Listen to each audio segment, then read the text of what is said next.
POM di Surabaya ya. Hari ini akan memberikan insight ya terkait sertifikasi dan registrasi komoditi Badan POM.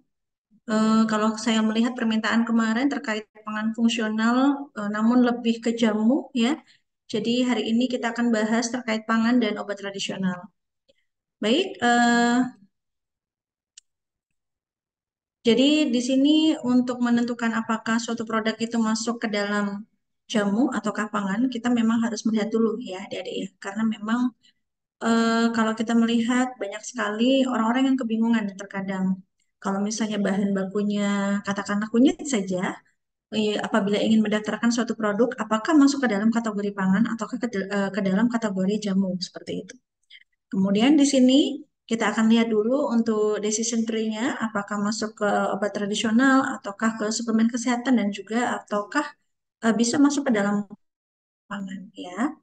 Kemudian di sini untuk produk oral yang mengandung bahan yang berasal dari herbal ya, kita akan cek dulu apakah produk ini akan melakukan klaim khasiat.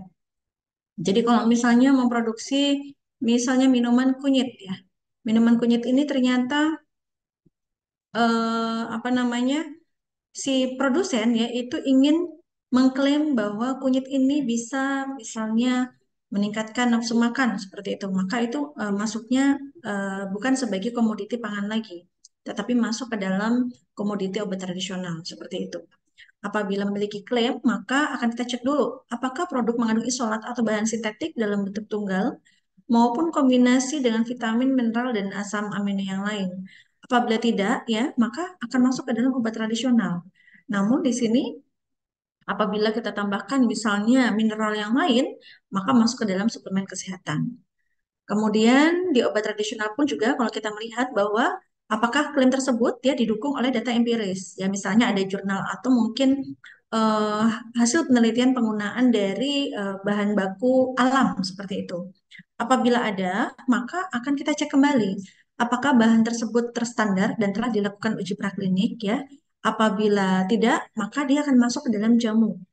Namun apabila telah dilakukan uji praklinik ya, di sini kita tanyakan kembali apakah dilanjut dengan uji klinik. Apabila dilanjut dengan uji klinik, maka disebut dengan produknya adalah fitofarmaka.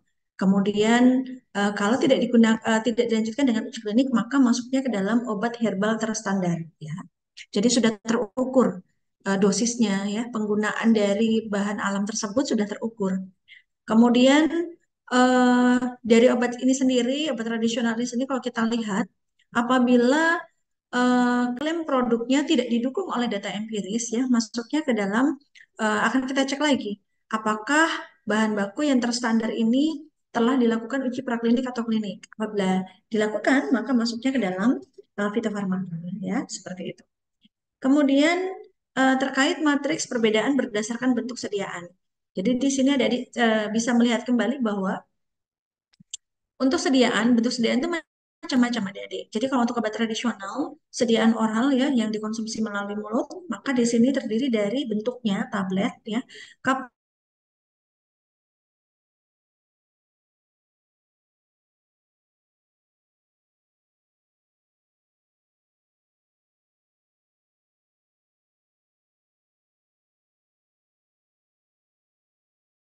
yang dioles ya, misalnya cairan obat luar, salep, krim ya, lotion. Ini juga bisa masuk ke dalam kategori obat tradisional. Kemudian bagaimana dengan bentuk sediaan yang diperbolehkan dalam pangan? Bentuk sediaan yang diperbolehkan dalam pangan di sini adalah bentuknya yang non-farmasetik yang umum digunakan sebagai pangan. Jadi tidak ada klaim khasiat apabila memang mengkonsumsi hanya menimbulkan sensasi menyenangkan, menyegarkan ya seperti itu. Tapi kalau misalnya sudah muncul klaim khasiat, misalnya meringankan apa namanya sakit persendian seperti itu. Nah, itu masuknya ke dalam obat tradisional. Kemudian juga di sini untuk pangan bisa berupa cairan ya ataupun serbuk ya padat. Kemudian untuk eh, matriks terkait komoditi suplemen kesehatan ya. Di sini sediaannya terdiri dari sediaan oral yaitu tablet, kaplet, kapsul, kapsul lunak, serbuk, effervescent, gummy dan cairan obat dalam. Kemudian untuk matriks perbedaan berdasarkan klaim kegunaan ya, di sini untuk obat tradisional terdapat klaim kegunaan dengan pembuktian tradisional atau empiris, adik-adik ya. Di sini untuk kategori jamu ada sumber pembuktian empirisnya menggunakan pustaka Capi Puyang ya, Serat Centini, Tanaman Berkhasiat Indonesia, serta mungkin juga bisa menggunakan serat primpon ya, Jampi Jawi, adik-adik. Kemudian klaim penggunaan dengan pembuktian ilmiah ya. Untuk kategorinya di sini adalah obat herbal terstandar dan juga fitofarmaka. Sumber pembuktiannya adalah harus dengan menggunakan pembuktian ilmiah yaitu uji klinik dan praklinik. Kemudian untuk suplemen kesehatan ya yang membedakan di sini adalah klaimnya bersifat umum, adik-adik. Data dukungnya terdapat referensi yang sahih, ya, menggunakan referensi berupa pustaka farmakope kompendial, kemudian buku teks, ya, pustaka mengenai riwayat penggunaan secara umum. Contoh klaim yaitu membantu memenuhi kebutuhan vitamin. Kemudian ada klaim fungsional, di mana di sini data dukungnya adalah bukti ilmiah dari hasil uji pada manusia, ya, menggunakan referensi yang sahih yaitu farmakope dan kompendial. Contoh klaimnya adalah di sini apabila terdapat klaim membantu memelihara daya tahan tubuh. Nah, kemudian ditambah dengan ada herbalnya, ada mineralnya, maka masuk ke dalam suplemen kesehatan.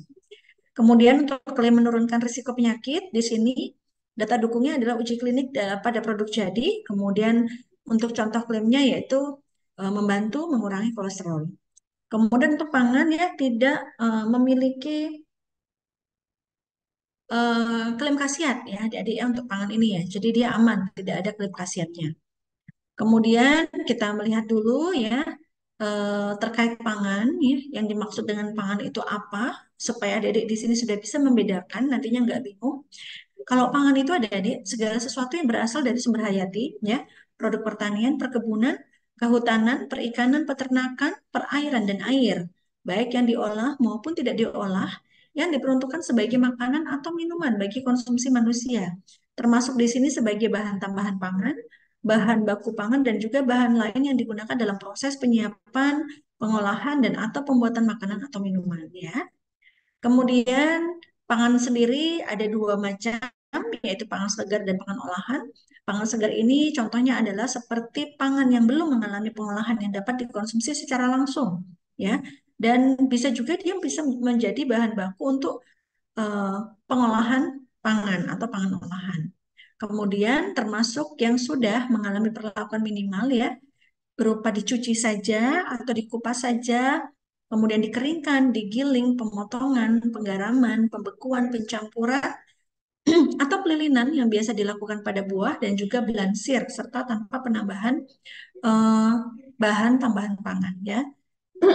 Di sini untuk pangan segar adik-adik biasanya untuk pendaftarannya tidak dilakukan ya di Badan POM. Jadi pendaftarannya dilakukan di kementerian yang lain, yaitu ada di OKKPD ya untuk pangan segar asal tumbuhan dan juga pangan segar asal hewan.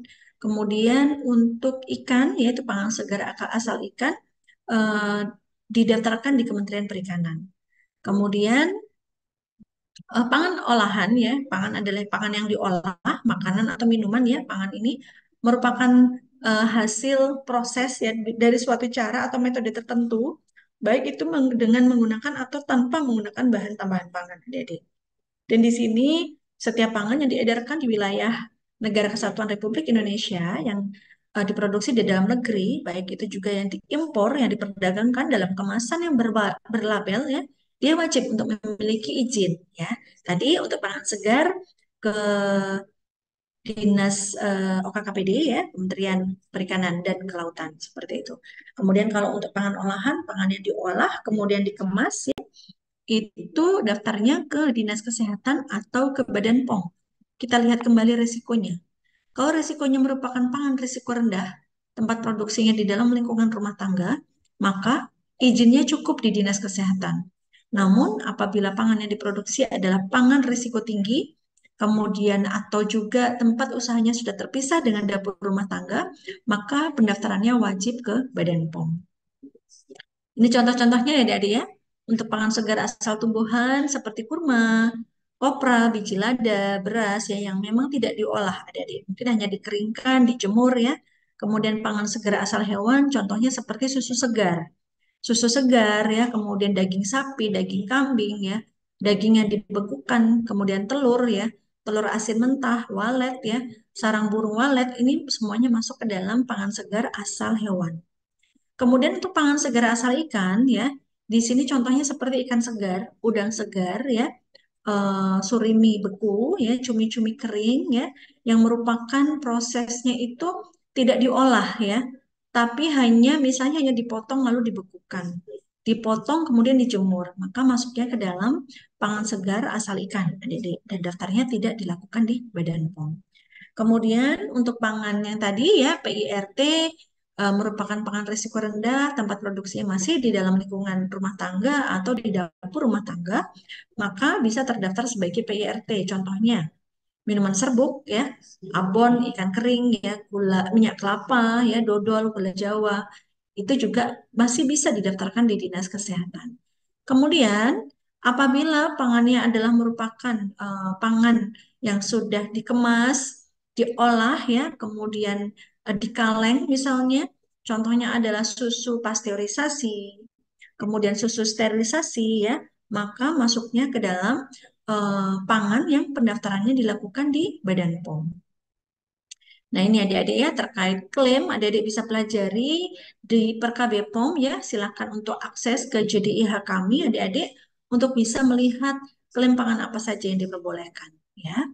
Kemudian di sini adik-adik klaim pada pangan, ketentuan pencantuman klaim pada label pangan olahan ya. Jadi sebenarnya perlu kita ketahui bahwa klaim adalah segala bentuk uraian yang menyatakan, menyarankan atau secara tidak langsung menyatakan perihal karakteristik tertentu suatu pangan yang berkenan dengan asal-usul, dengan kandungan gizinya, sifat produksi, pengolahan, komposisi, dan faktor mutu lainnya. Ya. Kemudian untuk dapat mencantumkan klaim pada label, asupan persaji pangan olahan tidak lebih dari ya, di sini lemak totalnya 18 gram, kolesterolnya 60 miligram, lemak jenuh 4 gram, dan natriumnya adalah 300 miligram. Kemudian, klaim tidak dapat dicantumkan pada pangan olahan. Contohnya adalah untuk pangan olahan antara intermediate produk. Ya, adik. Kemudian pencantuman klaim memperhatikan jenis, jumlah, fungsi zat gizi atau komponennya, kemudian jumlah pangan yang wajar dikonsumsi sehari, pola konsumsi gizi seimbang, keadaan kesehatan masyarakat secara umum, dan juga kelayakan pangan sebagai pembawa zat gizi atau komponen pangan yang lain. Untuk klaim gizi sendiri adik-adik ya itu tingkatannya ada rendah, ada bebas ya, kemudian tinggi atau kaya dan merupakan sumber suatu apa, misalnya seperti itu. Untuk klaim rendah ya, misalnya nama komponen pangannya apa ya, atau bebas, misalnya bebas garam, bebas gula ya, hanya dapat digunakan pada pangan olahan yang telah mengalami proses tertentu sehingga kandungan komponen pangan tersebut menjadi rendah atau bebas. Ya. Kemudian untuk pangan olahan yang secara alami ya tidak mengandung komponen tertentu, dilarang memuat klaim kandungan bebas yang terkait dengan komponen tersebut.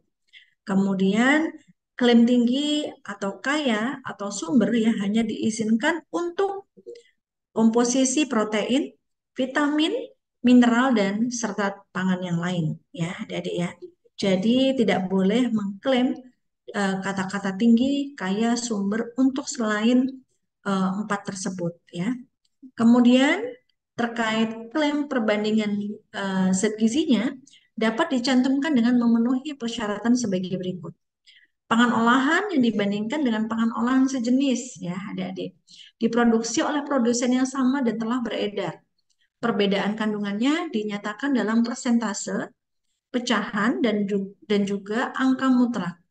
Lalu perbedaan relatif kandungan zat gizi yang dibandingkan yaitu paling sedikit adalah 10% ya, lebih tinggi atau lebih rendah ya. Kemudian untuk paling sedikit 25% lebih tinggi atau lebih rendah untuk energi dan zat gizi yang lain. Kemudian perbedaan mutlak paling sedikit memenuhi persyaratan rendah atau sumber sebagaimana ditetapkan dalam kandungan gizinya ya, klaim kandungan gizinya. Jadi kalau ada kita mau membandingkan ya zat gizi ya, maka di sini harus ketentuannya adalah pangan olahannya harus sejenis ya. Tidak boleh eh, jenis pangan yang berbeda. Pasti akan komposisinya memiliki perbedaan. Kemudian juga harus diproduksi oleh produsen yang sama, adik-adik ya. Tidak boleh membandingkan dengan produk milik produsen yang lain seperti itu. Kemudian di sini untuk klaim kesehatan ya, terdiri dari klaim fungsi zat gizi, klaim yang menggambarkan peran fisiologis zat gizi untuk pertumbuhan, perkembangan, dan fungsi normal tubuh, memenuhi persyaratan klaim sumber. Kemudian untuk klaim fungsi yang lain, di sini klaimnya berkaitan dengan efek khusus yang menguntungkan dari pangan atau komponen pangan dalam diet total terhadap fungsi atau aktivitas biologis normal dalam tubuh. Ya, dan klaim tersebut kaitannya adalah dengan efek positif untuk memperbaiki fungsi tubuh atau memelihara kesehatan. Kemudian terkait klaim penurunan risiko penyakit ya dapat diajukan kepada Kepala Badan POM yaitu CQ-nya kepada Direktur Standarisasi Pangan Olahan ya untuk dilakukan pengkajian terlebih dahulu ya. Jadi tidak bisa dengan serta-merta suatu pelaku usaha ingin menciptakan suatu produk ya dengan klaim tertentu tanpa melalui kajian dari Badan POM. Harus dikaji dulu. Membandingkannya dengan miliknya siapa, komposisinya apa saja, kemudian proses pengolahannya bagaimana. Itu mempengaruhi apakah memang klaim tersebut apakah memang sesuai atau tidak. Ya, seperti itu. Kemudian untuk klaim yang lain ya, contohnya di sini adalah klaim isotonik untuk yang beraktivitas hingga berkeringat dan memerlukan penggantian elektrolit dengan cepat. Persyaratannya adalah memenuhi ketentuan osmomalitasnya ya. Kemudian juga kalium, natrium dan KH-nya. Kemudian untuk klaim tanpa penambahan gula, pangan olahan di sini tidak ditambahkan gula dari jenis apapun yang masih memiliki nilai kalori. Lalu pangan olahan ini juga tidak mengandung bahan-bahan yang mengandung gula sebagai pengganti gula yang ditambahkan. Dan juga kandungan gula dari pangan olahan tidak meningkat dengan penggunaan enzim untuk menghidrolisa pati melepaskan gula. Jadi contohnya seperti ini. Tanpa penambahan gula, bebas atau rendah laktosa, bebas atau rendah gluten ya, dan juga isotonik. Kemudian klaim laktosa hanya untuk produk yang lazim mengandung laktosa atau produk penggantinya. Untuk klaim gluten yaitu bebas atau rendah gluten maka bahan baku yang secara alami tidak akan mengandung gluten di dalamnya. Dan juga bahan baku dari serealia yang secara alami mengandung gluten namun telah dilakukan proses untuk mengurangi kandungan glutennya. Kemudian untuk probiotik ya, di sini pangan olahan yang menggunakan probiotik dengan atau tanpa pencantuman klaim harus dilakukan pengkajian terlebih dahulu ya adik-adik. Untuk pengkajiannya bisa dengan melakukan kelengkapan berkas pengkajian, kemudian dikirimkan ke BPOM, nanti akan kami lakukan pengkajian. Apakah telah sesuai atau belum penggunaan probiotiknya. Kemudian penggunaan bakteri pada pangan olahan ini juga akan kami kaji secara keamanan. Apakah penggunaan probiotik ini telah aman ya apabila ditambahkan ke dalam suatu pangan. Kemudian penggunaan bakteri disertai dengan klaim probiotik harus memenuhi karakterisasi fungsinya, kajian keamanannya, lalu kemudian hasil uji klinis ya pada manusia fase 2 dan jika dilakukan di luar negeri maka harus disertai hasil uji klinik fase 2 yang sudah terkonfirmasi. Kemudian, jika penggunaan bakteri probiotik disertai dengan klaim kesehatan, maka berkasnya harus ditambah adik-adik dengan adanya hasil evaluasi uji klinik fase 3. Ya. Kemudian, untuk klaim yang baru, di sini klaim yang selain diatur pada per BPOM, ya, maka dapat dilakukan pengkajian. Ya. Kemudian di sini berapa lama pengkajiannya? Pengkajiannya adalah selama 85 hari kerja. Pengajuan pertimbangannya adalah dengan mendukung kebijakan gizi atau kesehatan nasional, tidak dihubungkan dengan pengobatan dan pencegahan penyakit, tidak mendorong pola konsumsi yang salah, kemudian berdasarkan diet total khusus untuk klaim kesehatannya ya, yaitu adanya klaim penurunan risiko penyakit dan klaim ini harus benar serta tidak menyesatkan. Kemudian Data dukung berupa komposisi produk, tujuan penambahan zat gizi, komponen, jumlah asupan harian zat gizi, komponen yang lain, dan juga di sini hasil analisis.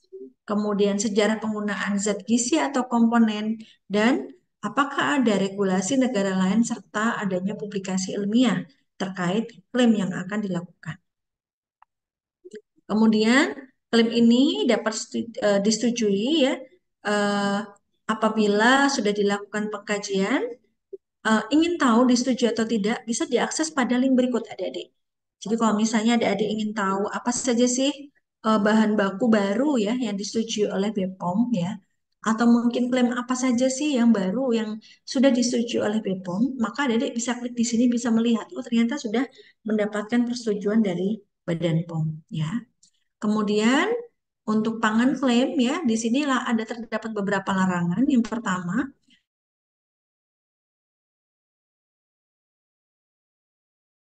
mencantum klaim untuk pangan olahan bagi bayi lain ya, termasuk di sini klaim penurunan risiko penyakit, klaim tanpa penambahan gula untuk pangan olahan yang diperuntukkan bagi anak usia 1 hingga 3 tahun ya. Kemudian memuat pernyataan bahwa konsumsi pangan olahan dapat memenuhi kebutuhan semua zat gizi.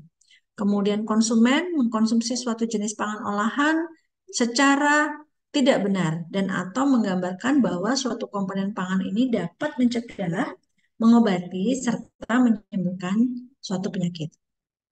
Ini registrasinya adik-adik, jadi berbeda ya dengan obat tradisional. Mengaksesnya adalah kalau untuk registrasi obat pangan olahan dan juga obat tradisional berbeda ya untuk apa namanya channel yang harus kita akses ya. Kemudian dengan tadi adik-adik kita pelajari di depan tadi apakah suatu pangan ini bisa masuk ke pangan ataukah masuk ke obat tradisional. Sekarang kita eh, apa namanya belajar ya terkait obat tradisional itu sendiri. Jadi supaya adik-adik bisa membedakan kapan masuk ke pangan, kapan juga masuk ke dalam obat tradisional. Kemudian apabila masuk ke dalam obat tradisional, di sini ya, terdiri dari bahan atau ramuan bahan berupa bahan tumbuhan, bahan hewan ya, kemudian bahan mineral, sediaan sarian galenik atau campuran dari bahan tersebut secara turun-temurun telah digunakan untuk pengobatan berdasarkan pengalaman adik-adik ya. Termasuk di sini jamu ya, jamu gendong, jamu yang sudah diserbuk, tapel ya, pilis, parem ya adik-adik ya. Kemudian ini cara registrasinya adik-adik. Kemudian registrasinya bisa melalui sistem ASROD ya yang ada di Badan POM. Mekanisme registrasi obat tradisional ya seperti ini ya. Kemudian untuk evaluasi data keamanannya, untuk data keamanannya di sini tidak mengandung bahan yang dilarang ya adik-adik ya. Contohnya adalah ephedra ya, kemudian kratom ya dan lain-lain. Data keamanan ini adik-adik bisa melihat bahan-bahan apa saja yang dilarang ya. Contohnya negatif list ini ada di Perka BPOM ya yang sudah diterbitkan. Kalau misalnya sudah ada peraturan terkait bahan-bahan yang dilarang yang ditambahkan ke dalam obat tradisional, maka semua pelaku usaha yang ingin memproduksi obat tradisional harus mengikuti ketentuan yang berlaku. Kemudian menggunakan bahan tambahan yang diizinkan dan memperhatikan batas maksimal. Ya, menggunakan bahan tambahannya boleh, perhatikan juga batas maksimalnya. Kemudian bagaimana apabila menggunakan bahan yang baru atau kombinasi baru, ya, yang mungkin belum memiliki nilai empiris, ya, harus dilengkapi dengan data keamanan, misalnya dengan data toksisitas, adik-adik, ya. Kemudian nantinya akan dilakukan evaluasi pada saat registrasi terkait juga data khasiat selain data aman, apakah produk tersebut tadi aman ya, dan juga data khasiat. Apakah memang penggunaan bahan baku tadi memang memberikan khasiat ya. Di sini contohnya jamu untuk bukti dukung khasiatnya berasal dari bukti empiris ya, mengacu kepada pustaka empiris. Kemudian untuk obat herbal terstandar keamanan dan khasiatnya dibuktikan melalui ilmiah, melalui uji praklinik ya, yaitu toksisitas dan farmakodinamiknya. Kemudian untuk produk fitofarmaka ya, keamanan dan khasiatnya dibuktikan dengan uji praklinik ya, yang meliputi toksisitas dan farmakodinamik dilanjutkan dengan uji kliniknya ya. Kemudian ini adalah contoh pustaka empiris ya adik-adik ya. Adik-adik bisa cek, kemudian pustaka empirisnya juga bisa diunduh secara online ya pada link berikut. Kemudian ketentuan larangan ya dalam penggunaan obat pada saat melakukan produksi obat tradisional, yaitu dilarang mengandung bahan isolat atau hasil sintetik ya. Karena di sini kita melihat bahwa obat tradisional adalah memang menggunakan tadi bahan bakunya adalah bahan alam ya adik-adik ya. Harus kita penuhi dulu rambu-rambunya. Kemudian tidak boleh menggunakan bahan kimia obat. Bagi beberapa obat tradisional yang memiliki klaim Cosplang ya, biasanya menggunakan bahan kimia obat yang ditambahkan pada produknya. Nah, ini tidak diperbolehkan. Kemudian tidak boleh mengandung etil alkohol ya dengan kadar di atas 1%, kecuali bentuk tinktur ya, yang pemakaiannya dengan pengenceran dalam bentuk cairan obat dalam. Ya.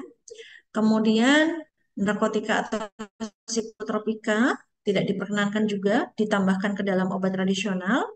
Kemudian tumbuhan atau hewan yang dilindungi, ya.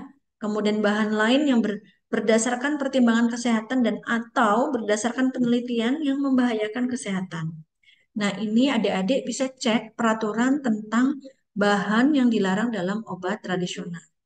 Kemudian bentuk sediaan ya yang dilarang pada saat memproduksi obat tradisional adalah bentuk-bentuk seperti intravaginal, suatu produk yang dimasukkan melalui vagina, ya. Kemudian tetes mata, parenteral, ya, supositoria, ya, kecuali untuk yang wasir, ya, masih diperbolehkan. Jadi kalau untuk misalnya Bu, saya ingin memproduksi eh, apa ya, ekstrak atau mungkin serbuk minuman eh, jambu biji misalnya. Tapi saya maunya saya masukkan ke dalam kapsul. Nah, itu tidak boleh adik-adik, karena dia adalah suatu pangan.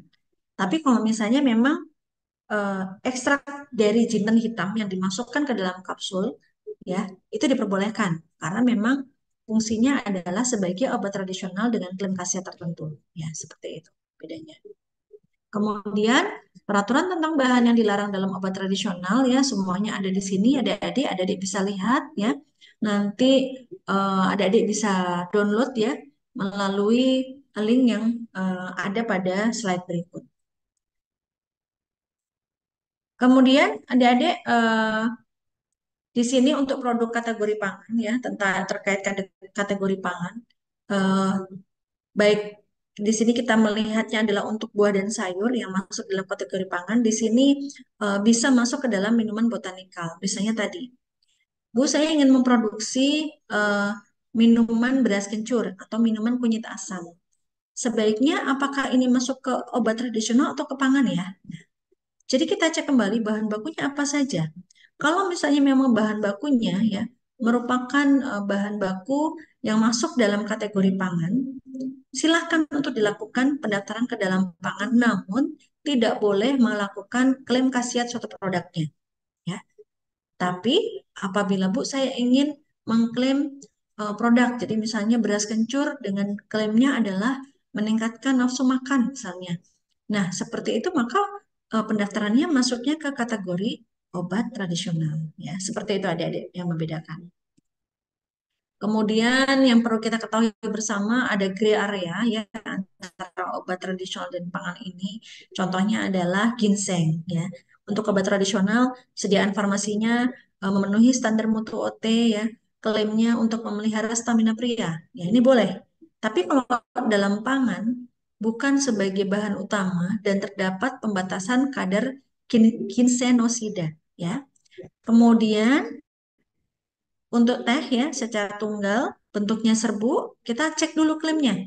Kalau obat tradisional pastinya akan memiliki klaim dan harus didukung dengan uji praklinik produk. Contohnya, membantu mengurangi lemak tubuh.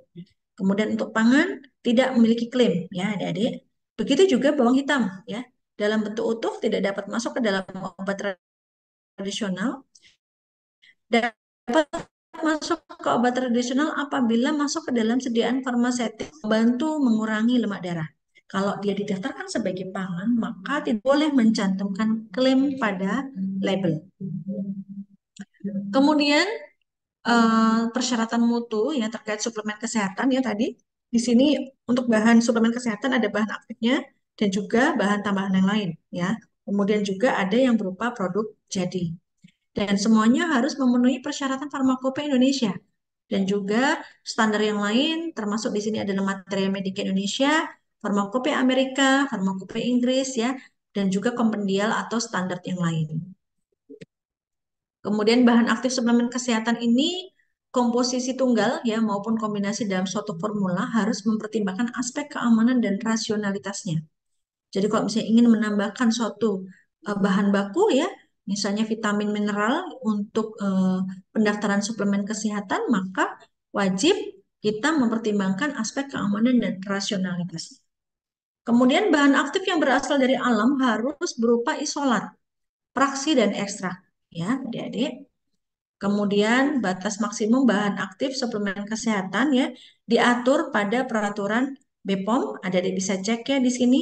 Jadi kalau misalnya dia mau menambahkan vitamin berapa batasannya, mau menambahkan beta karoten, mau menambahkan vitamin B1, B2 ya, B6, B12 ya, semuanya ada rambu-rambu terkait penambahan batas maksimal yang diperbolehkan.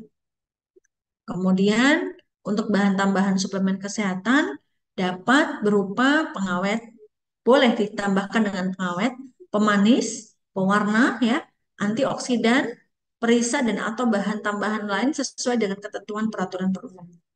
Kemudian batas maksimum BTP-nya, bahan tambahannya terdapat pada lampiran per BPOM. Adik-adik silahkan nanti dicek ya. Produk dengan proses rekonstitusi, contohnya adalah produk effervescent. Penggunaan bahan tambahan dihitung terhadap produk siap konsumsi ya, kecuali bahan pengawetnya. Kemudian penggunaan kombinasi bahan tambahan mengikuti ketentuan rasio penggunaan kurang dari atau sama dengan 1. Ya. Kemudian untuk persyaratan produk jadi di sini suplemen kesehatan tercantum pada semua monografi Farmakope Indonesia atau Farmakope internasional yang lain. Jika tidak tercantum dalam monografi persyaratan mutu produk mengacu kepada tabel yang sudah ditetapkan ya. Jadi ya, ini bisa dicek pada Perbepom nomor 17 2019. Kemudian pustaka atau acuan untuk uji pada produk suplemen kesehatan ya. Di sini contohnya penambahan vitamin mineral tunggal, kombinasi vitamin, kombinasi mineral, penambahan kombinasi vitamin dan mineral, bahan suplemen kesehatan non herbal atau kombinasi bahan suplemen kesehatan selain vitamin dan mineral. Semua ini diatur pada kompendial ya atau peraturan internasional yang lain, adik-adik ya. Ini juga yang perlu kita ketahui ya. Jadi nanti silahkan adik-adik cek kembali ya apabila ingin tahu terkait apa saja bahan-bahan yang diperbolehkan. Kemudian apabila dia dilakukan penambahan atau ada kombinasi, berapa batasan yang diperbolehkan ya. Ini untuk registrasi suplemen kesehatan. Baik, adik-adik, eh, tadi ya sharing saya ya terkait registrasi, sertifikasi, kapan kita menentukan produk ini masuk ke dalam pangan ya, karena memang ada beberapa gray area untuk bahan-bahan tertentu. Kapan dia masuk ke dalam obat tradisional ya, dan kapan masuk sebagai suplemen kesehatan ya. Saya rasa itu dari saya. Apabila ada ingin diskusi, ada yang ingin bertanya, saya persilahkan adik-adik.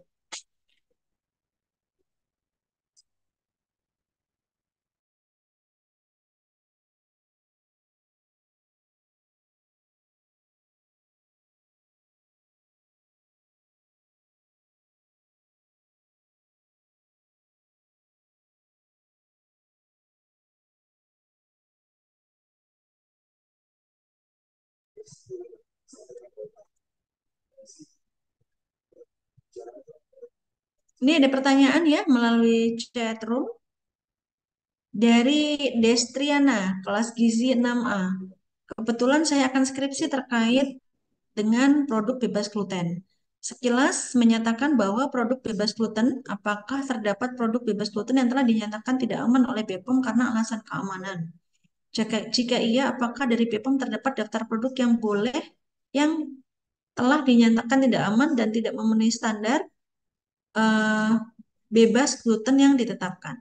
Jadi begini adik-adik, kalau misalnya adik-adik apa ya ingin melakukan penelitian atau mungkin skripsinya terkait produk klaim ya misalnya bebas gluten atau rendah gluten ya, maka itu adik-adik bisa mempelajari tadi peraturan yang sudah kami share ya, bagaimana Pak batasan-batasannya ya.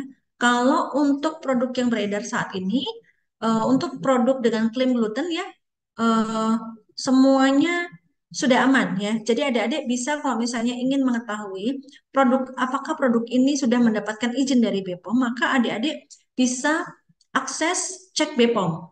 Cek bepom.pom.go.id ya, masukkan nama mereknya bisa, masukkan atau mungkin jenis pangannya apa ya, atau juga nomor izin edar yang tercantum pada kemasan. Nanti di situ akan terlihat apabila keluar datanya, terdaftar kapan ya, kemudian eh, apa namanya expirednya kapan ya, itu akan terlihat. Apabila ternyata pada saat adik-adik mengakses produk tersebut tidak ada, adik-adik boleh menanyakan dulu kepada kami ya, melalui hotline kami untuk kami cek database-nya secara menyeluruh.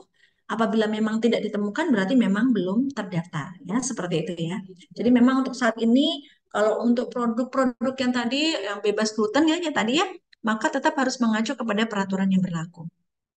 Oke, ada lagi yang mau ditanyakan adik-adik?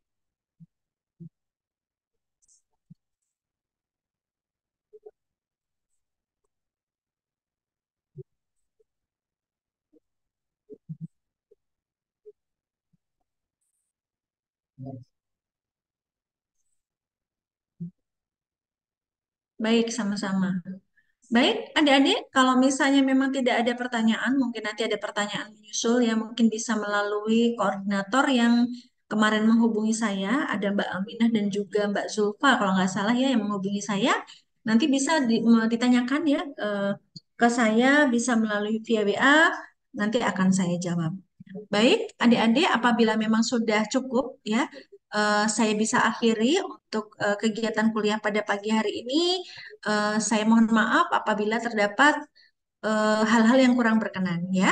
Baik, saya akhiri. Wabillahi taufiq wal hidayah. Wassalamualaikum warahmatullahi wabarakatuh. Waalaikumsalam. Terima Makasih ya, kasih. Bu. Sama-sama. Izin live ya.